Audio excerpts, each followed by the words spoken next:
This is the Rebel Call channel. Welcome to today's show. I wanted to cover this because I try to watch the stuff that gets put out from the World Economic Forum on their website, on their Instagram account, on their Twitter account. And I know a lot of people aren't going to be watching that stuff for obvious reasons. Nobody wants to make themselves sick every day looking at the agendas that are being pushed. But one of the things I just saw them release, I wanted to share with everybody because it shows you what their plan is for the children out there. And we can look at the metaverse and we can laugh at these things now and say that that's ridiculous. It's a ridiculous notion. But if you're paying attention, this is how they condition everybody into this stuff. It starts off looking like a ridiculous notion. It starts off looking like, oh, it's not even really realistic, right? Think about the cell phone. Think about the first phone. I keep saying the Zach Morris flip phone from Saved by the Bell, right? All right, think about the first phones in around 2000, the flip phone. Think about what that looks like now to people who have iPhones and Samsungs, these fancy phones where they could watch things in 4K. Think about the difference between, you used to have to text, you have to press the button 3-4 times just to get the letter out. Think about now with the touch screen. Okay, so you could look back and say that that's, oh my gosh, that's all ridiculous. That's all caveman-like technology. Well, that's the point. They condition you into it. And the way the metaverse looks now is nothing like it's going to look like. But they already have the technology in place. They're just not releasing it to you yet, showing you how realistic this stuff is going to live. And at the same time, they're starting to indoctrinate people with the metaverse and virtual reality and the Apple lenses. They're also beginning to destroy everything on the outside. Don't forget that part of the infrastructure, the AI infrastructure the World Economic Forum talks about, is schooling being gone. So we'll look at all the stuff that's going on out there. And I say schooling being gone, I mean schooling as we know it, right? Now, that's a good thing in a sense because it's just an institution where you learn nothing but lies. But the whole notion of school, getting on the bus, all that stuff is eliminated, okay? And they've been doing that in subtle ways to get you on board with it. They've been doing it in ways where people are afraid to send their kids to school because somebody might show up there with a bang bang. They've been doing it in ways where they're telling you that they're going to put this curriculum in there and conservatives go, I'm not sending my kid to school. Or in fact, having people show up at their libraries who are tucking their ding-a-ling between their legs and reading stories to your children, okay? They're making people not want to go to the go to the schools, but they want to build a new infrastructure. So think about what just occurred, right? We started seeing the transition into a digital realm. That was part of what the outbreak was used for. Everybody now knows what Zoom is. Nobody knew what Zoom was in 2020. Nobody was really using FaceTime in 2020. Now you see grandmas using it. Now everybody's comfortable with using it. Now they're going, I don't really need, I got a runny nose. I'm not going to go to my granddaughter's graduation. I'll just have FaceTime in. That's the point, the transition into the digital. So I want to play for you this video that was on the World Economic Forum's website. And it's sick because it shows you how they're targeting kids and they want to start making, and they already have the ability, remember, but they want to start slowly releasing virtual reality avatars to make them look more realistic. This is also part of the plan. When we talk about depopulation, we also are talking about, think about these younger generations. They're not going to be dating. Most of these people can't talk to one another, and they've made it so people are afraid to speak to one another.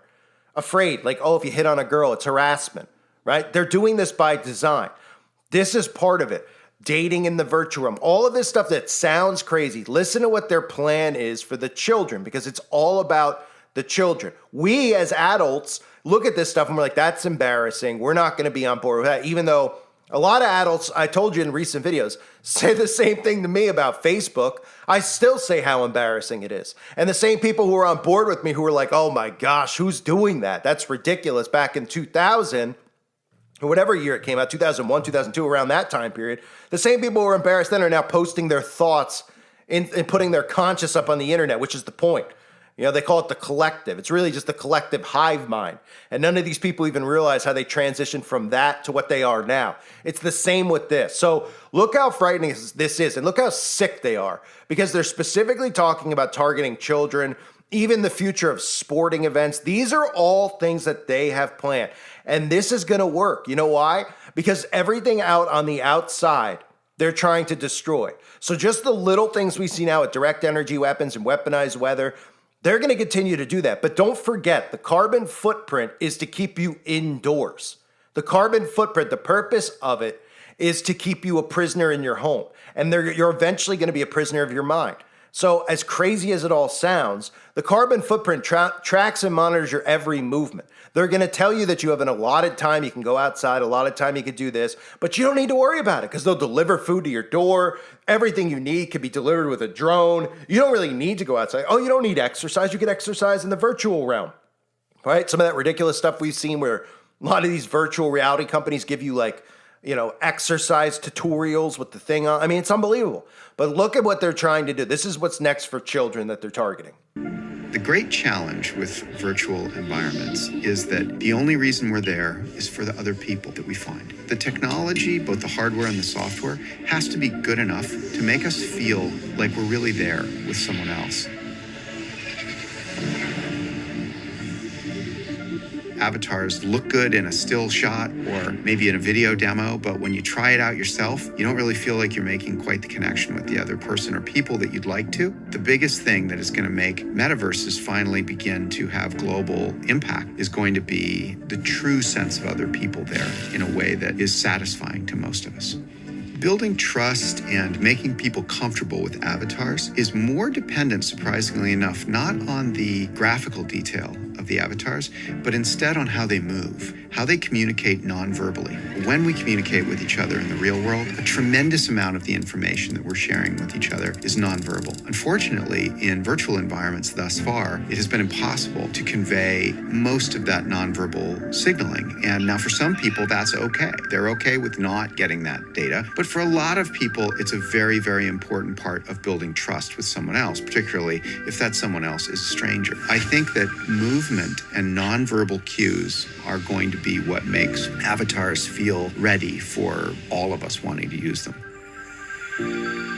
AI, in some ways, can be used to help a computer to better understand what nonverbal cues you're trying to give to somebody else. And so, for example, we may, in the next few years, be able to use a combination of visual information from cameras and information gotten additionally from AIs, helping us look at those cameras to do a better job of making our avatars show the emotions that we're showing as we sit in front of our computers. And I do think that that'll happen in the next few years, more so on screens than with VR devices. VR devices are a little bit harder. I think it's going to be more than 5 years, for example, before those devices are worth using.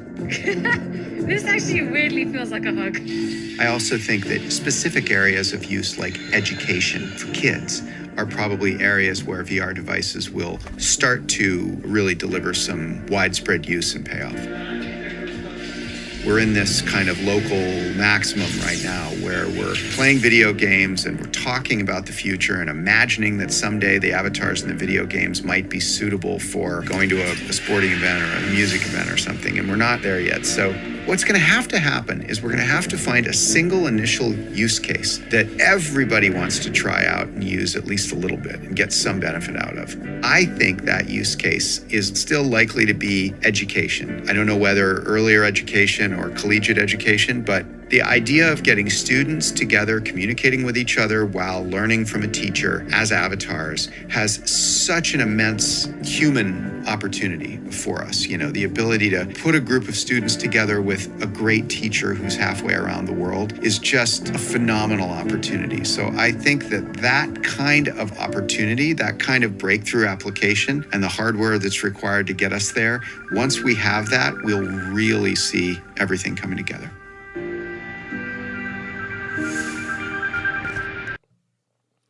And again, they're targeting children specifically.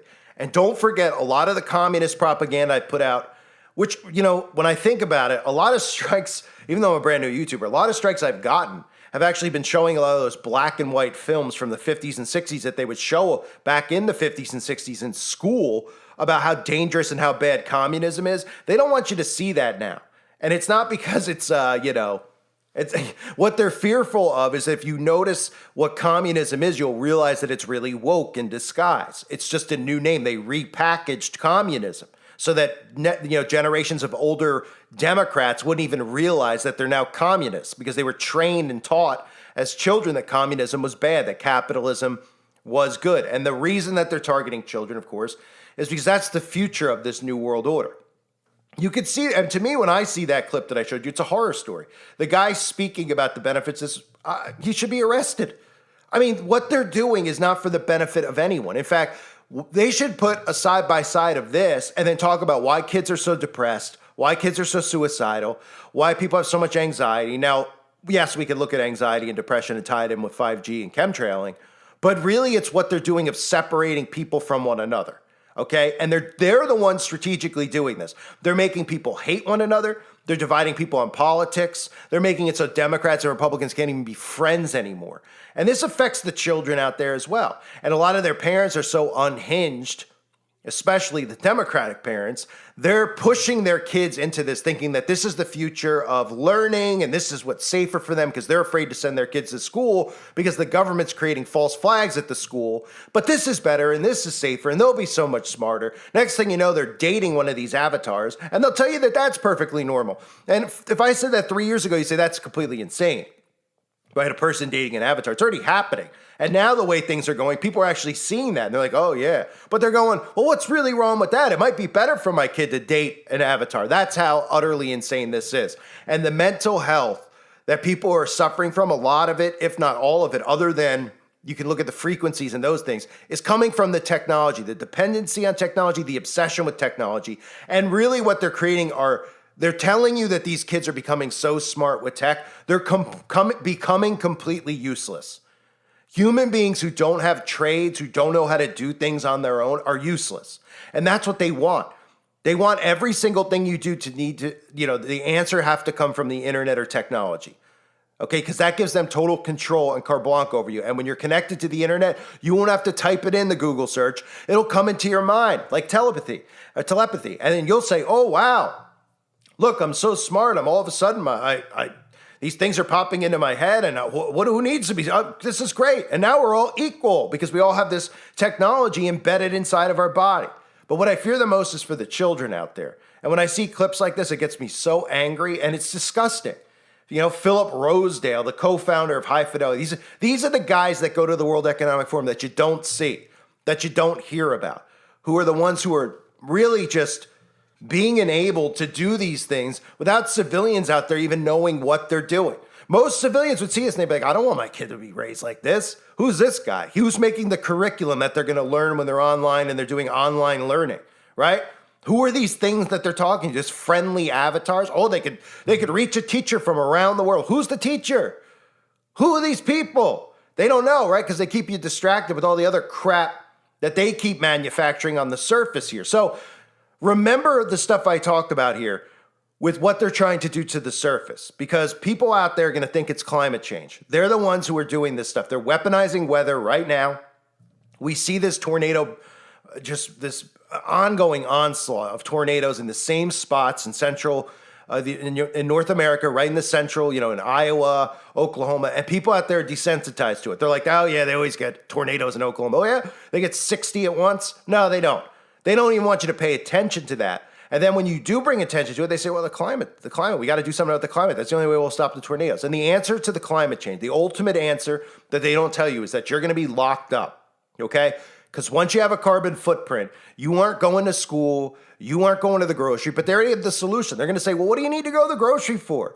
Haven't you seen that you can get groceries on Amazon? Haven't you seen that ShopRite and Ralph's deliver the grocery right to your home? And people go, oh, right, what do I need to go for? It's easier for you. It's better. And yeah. And then they're like, look at the world around us. Everybody's fighting and angry. But inside of the virtual realm, you could be whoever you want to be. You could do whatever you want to do, right? You could date whoever you want to date. And they're making things so bad on the surface here, and I say the surface in the real world, which is really simulated at this point, but they're making things so bad by design that they want the youth to turn to the technology.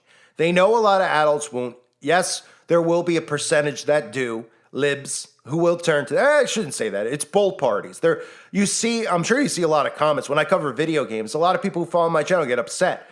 Like, why are you attacking me? I like to get home from work and play video games and things like that. I'm not trying to attack anyone. I'm trying to tell you what they're doing, why this type of technology exists. They want you embedded in all these things, okay? And then they want you to pass it down to your kids. They want you to play Call of Duty with your kids, right? And you might say, well, I didn't turn out so bad. Well, the games continue to evolve. Think about where they've gone from Atari to where the games are now and the stuff people do in Grand Theft Auto and these other games, okay? Technology is the enemy to humanity. Let's just be real about it. The Amish are living perfectly fine without it, and we all probably are making fun of them. You know, I remember when I first saw Amish people for the first time, I didn't even understand what was going on. I'm like, why are, I'm a Christian. What I believe in Christ. What's the why don't they want to? They don't want to make life so difficult on themselves that they don't have electricity. Well, now you realize that when the grid and all these things happen and everything goes down, these people will be completely unfazed by it. The rest of us, we've been inundated with this system, and that's the problem. It's hard to separate once you're inundated in it. Okay, but this type of stuff you need to see now and know now, and stay away from it. Keep your kids away from it. Okay, this is being done deliberately, and it's a solution to a problem that they're creating. They want your kids in the virtual realm. Remember, spiritual, virtual realm. And they're going to make things so bad here, whether it's, making the school systems shut down because parents don't want to send their kids to school because of all the curriculum they're all doing that stuff by design. They're sabotaging it. They're changing the whole infrastructure, which includes the schooling system. And we're already at a point where people don't want to send their kids to school anyway. And I'm not saying that that's a bad thing, because the institution itself is rotten at the core. It's a total waste of time. Nobody goes to the school system and learns anything of importance. The people who brag about what they learned in this, look, I went to college. I got a degree in college, okay?